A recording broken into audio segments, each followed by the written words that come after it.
بسم اللہ الرحمن الرحیم۔ آج کی اس ویڈیو کا عنوان ہے خود اور خود شناسی۔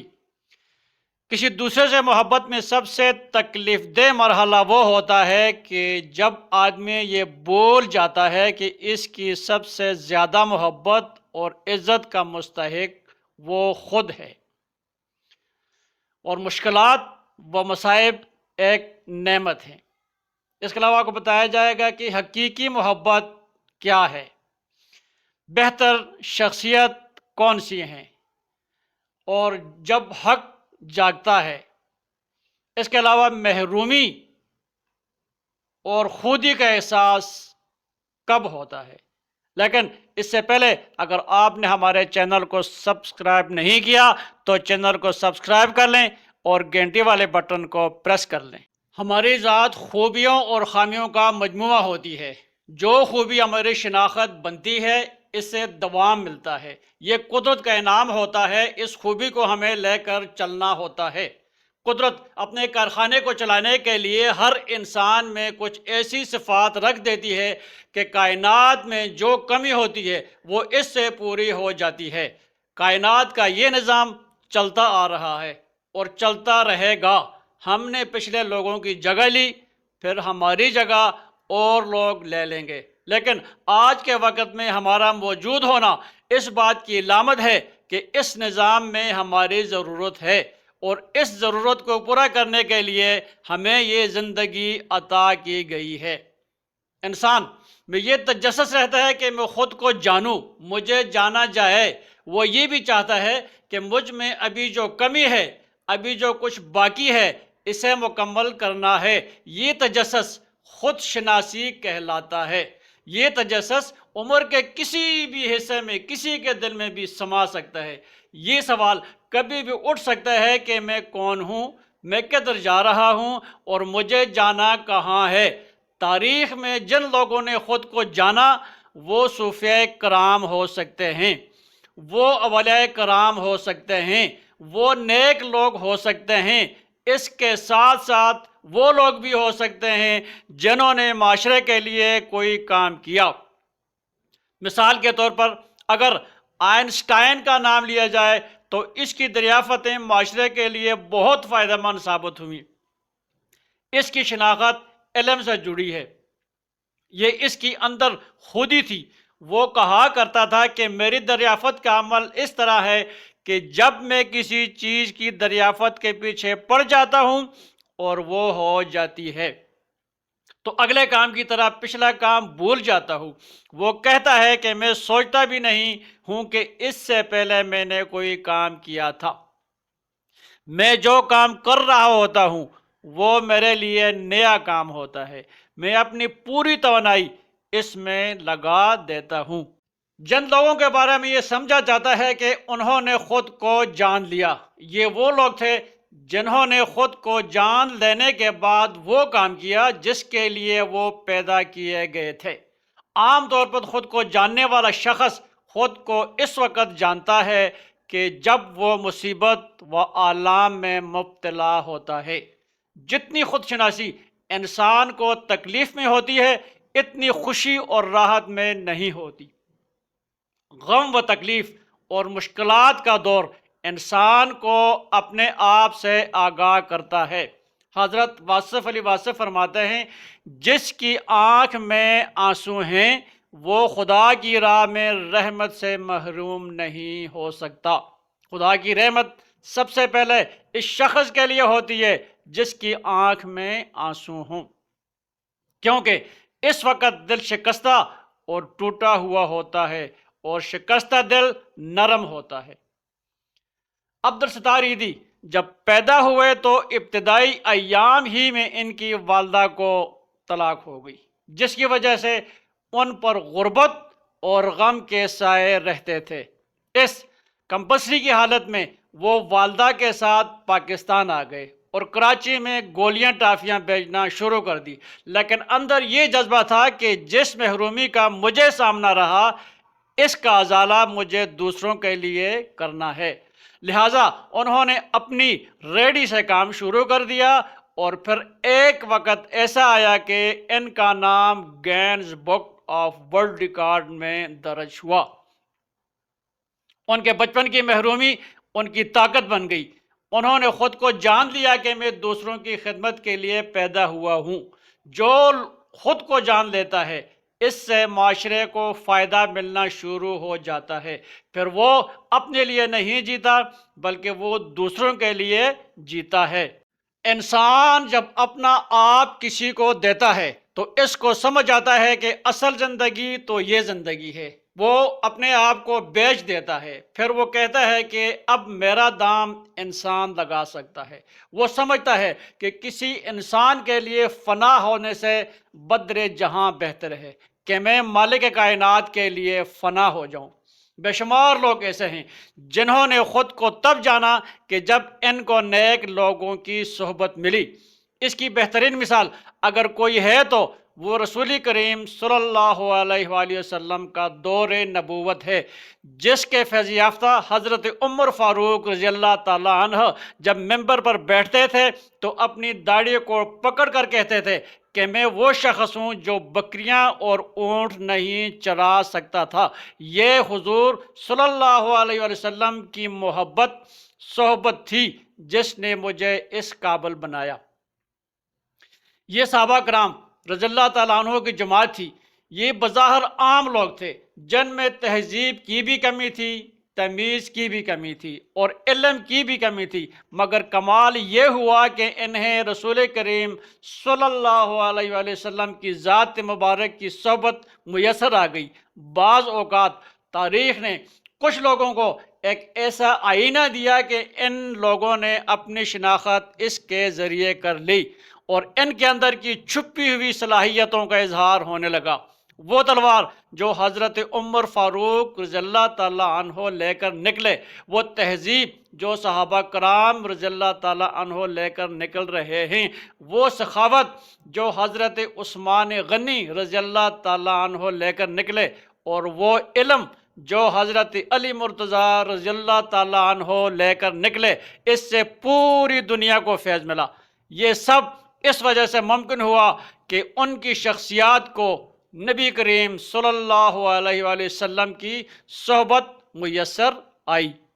کہا جاتا ہے کہ خود شناسی تب بھی ممکن ہوتی ہے اگر اپنے سے بہتر شخصیت مل جائے، کیونکہ اپنے سے بہتر کا ساتھ سب سے پہلے یہ خیال پیدا کرتا ہے کہ میں اپنی ذات کی نفی کر رہا ہوں، مجھ سے بہتر بھی کوئی ہے، مجھ میں بہتری کی گنجائش موجود ہے۔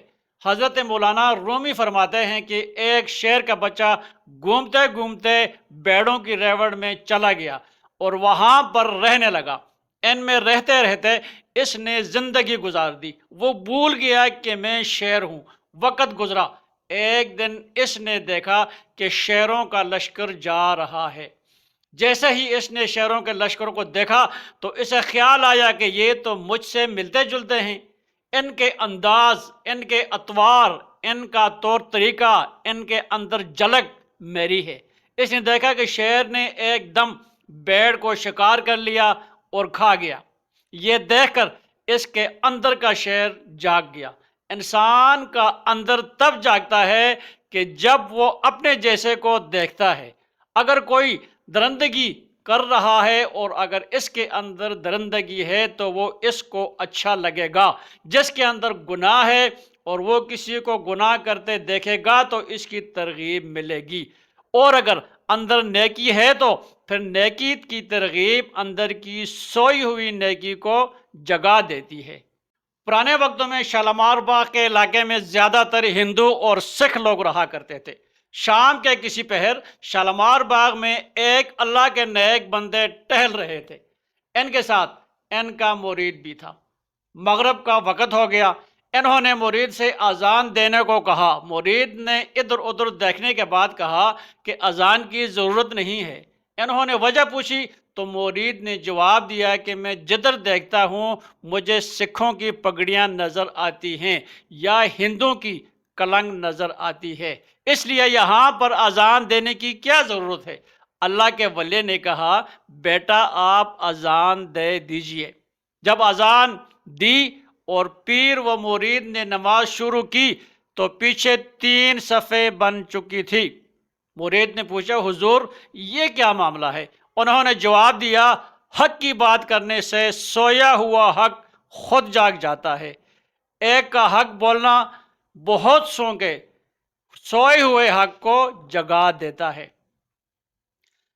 کہا جاتا ہے کہ ان ایام میں جن لوگوں کی خودی بیدار ہوئی انہیں تاریخ نے سقراط اور ارسطو کہا، تو بعض لوگ درویش ہوئے۔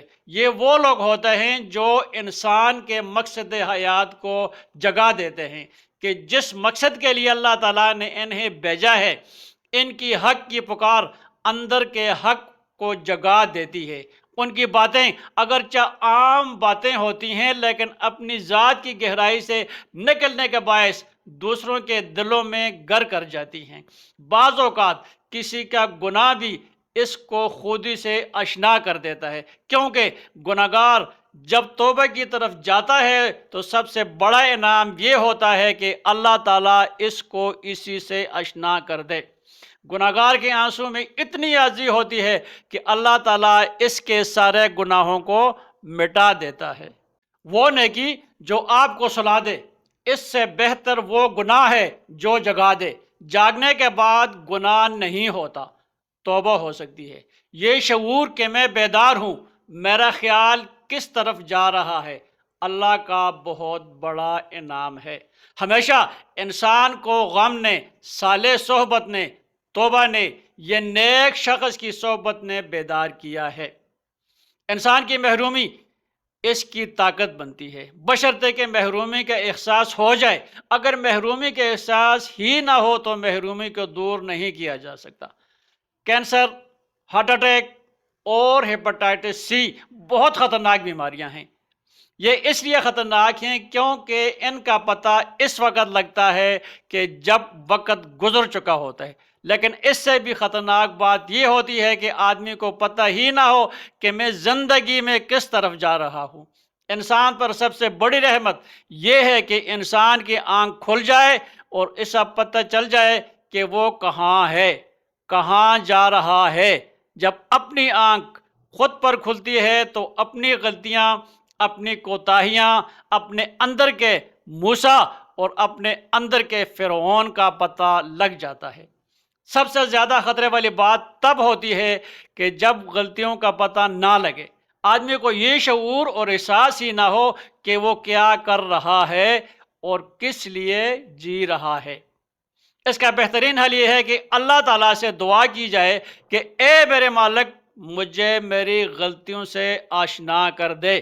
کہیں ایسا تو نہیں کہ میرے اندر کینسر پلتے رہیں، نفرت کا کینسر، بغض کا کینسر، لالچ کا کینسر اور حرص کا کینسر، حسد کا کینسر، خود ستائشی کا کینسر وغیرہ وغیرہ۔